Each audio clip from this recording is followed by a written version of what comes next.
지난 시간에 이어 오늘 강의를 시작하겠습니다. 본성을 탐구하는 것은 지적인 탐구가 아니라 내적인 탐구입니다. 마음은 나라고 하는 주관이 너라는 객관을 만났을 때 일어납니다. 이때 마음이 누구에 의해서 어디에서 일어나는지 찾아보십시오. 그리하면 나라는 생각이 일어나는 근원을 알게 될 것입니다. 더 깊게 들어가면 나라는 생각 자체가 사라지고 참 자아의 순수한 의식만이 끝없이 확장됩니다. 참 자아는 알아차림과 움직이는 작용만 있을 뿐 텅 비어 있기 때문입니다. 모든 생각은 내가 만드는 것임을 명확하게 알게 될 것입니다. 따라서 내 생각을 죽이는 것이 본성으로 되돌아가는 일입니다. 참 자아는 늘 나와 함께 하고 있기 때문에 떨어지려 해도 떨어질 수 없습니다. 그러나 참 자아는 고차원이기 때문에 우리가 느낄 수 없습니다. 우리는 거울을 보지 않고는 자신의 눈을 볼 수 없습니다. 보이지 않는다고 해서 눈이 없는 것은 아닙니다. 마찬가지로 참 자아가 객관적으로 인식되지 않아도 우리들은 늘 참 자아 상태에 있습니다. 우리들이 하는 모든 행위는 참 자아에 의해 일어나는 것이기 때문입니다. 다만 참 자아의 다른 모습일 뿐입니다. 우리들은 상식적인 지식에 익숙해져 있기 때문에 모든 것을 상대적으로 인식하려고 합니다. 지금 우리나라의 대표적인 선수행법은 화두를 참고하는 간화선입니다. 간화선은 조사선에서 나온 것이기 때문에 수행법의 근본 원리는 같습니다. 즉, 수행자는 의심에 걸려야 하며 그 의심이 깊어져 온몸에 꽉 차게 되면 시절 인연을 만나 의단이 타파되면서 도노를 체험하게 되는 점이 같다고 할 수가 있습니다. 다만 조사선은 선지식은 제자의 공부가 무르익었음을 알고 결정적인 순간 제자가 간절히 물어오면 시절 인연을 살펴 줄탁동시의 기원을 선보이기 위해 한마디의 말을 던집니다. 이때 호련히 깨달음은 조사선이고 선지식이 던지는 한마디의 말에 깨닫지 못하면 제자는 의심이 더욱 깊어지게 됨으로써 그 말이 화두가 되어 참고에 들어가는 것이 간화선입니다. 따라서 화두는 인연 있는 것이라야 활구가 됩니다. 오늘날 수행자가 의심에 걸리지도 않은 상태에서 화두를 주는 것은 스승으로서는 해서는 안 될 일입니다. 조사선이나 화두선은 스승의 역할이 매우 크기 때문입니다. 이렇게 스승은 제자와 1대1로 상대함으로써 참선 공부를 하지 않으면 안 되게끔 당금질을 하는 것이 조사선의 가풍입니다. 간화선 수행에 있어 세 가지 필수적인 요소는 대신근, 대의문, 대분지입니다. 대신근이란 투철한 믿음입니다. 화두는 물론 화두를 제시해준 스승에 대한 믿음입니다. 스승을 믿지 못하면 화두가 될 수 없기 때문입니다. 스승을 믿는다는 것은 진리에 대한 믿음입니다.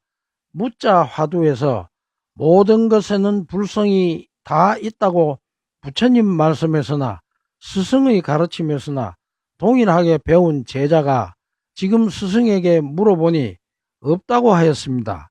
지금 없다고 하는 스승을 믿자니 부처님을 어기는 것이 되고 부처님을 믿으면 스승을 어기는 것이 되니 제자는 숨이 콱 막힐 수밖에 없습니다.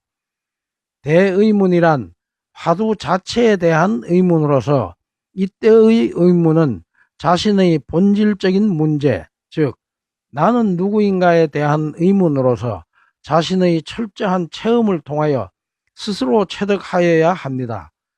여기서 가장 중요한 것은 화두와 내가 하나로 융합하는 화두 일념입니다. 오직 화두만 있어야 하기 때문에 이때는 부처를 만나면 부처를 죽이고 조사를 만나면 조사를 죽이라고 합니다. 그 어떠한 것도 용납되지 않습니다.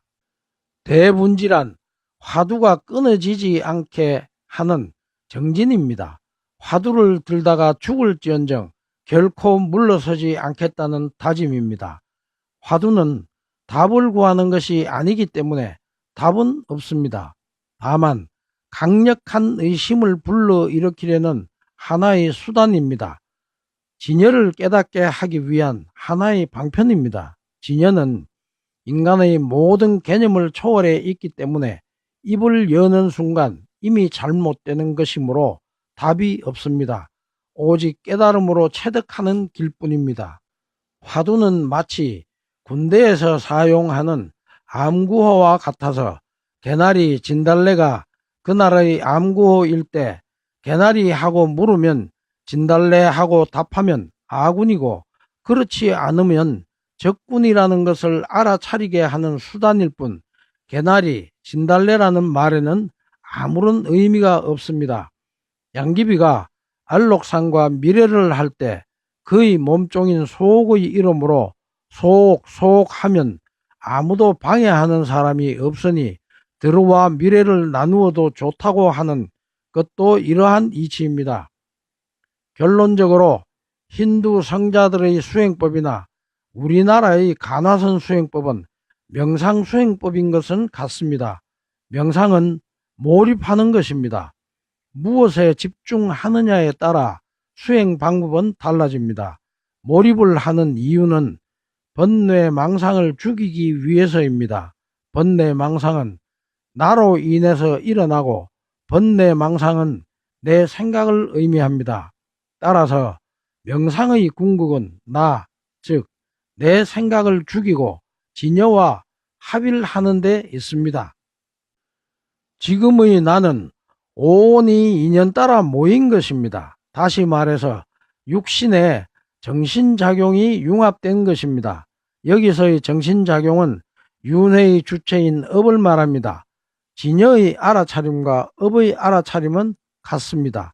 다만 업의 성품은 자아의식에 의해 가장 많이 만들어지기 때문에 이기적이고 진여의 성품은 모든 것을 하나로 화합하는 중도입니다. 따라서 업은 거의 모든 것을 이기적으로 알아차리고 진여는 늘 중도로 알아차린다는 말입니다.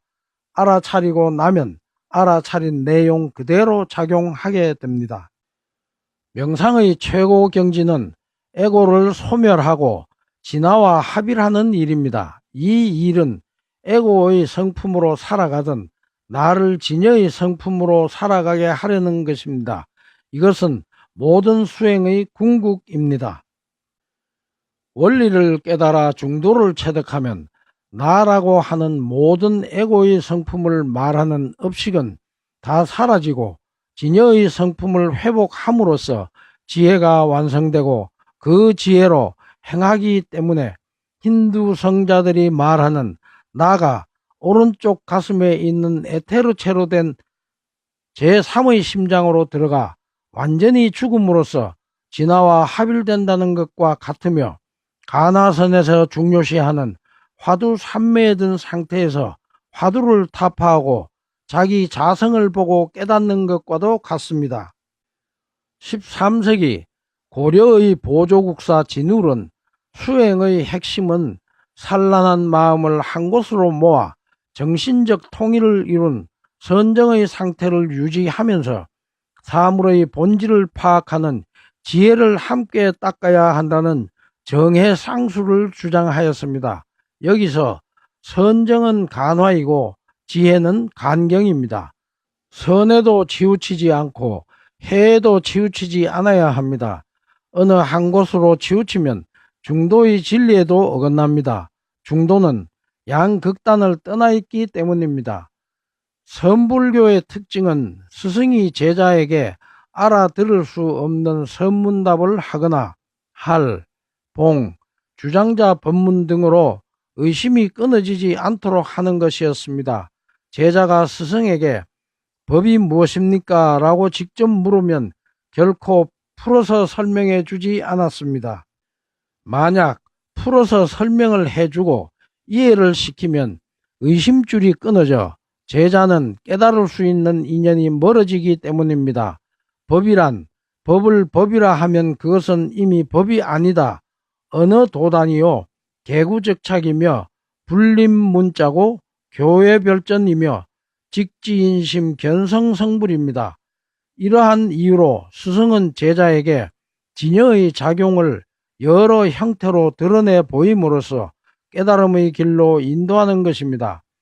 화두의심은 몰입이고 집중입니다. 따라서 의심하는 것이 명상입니다.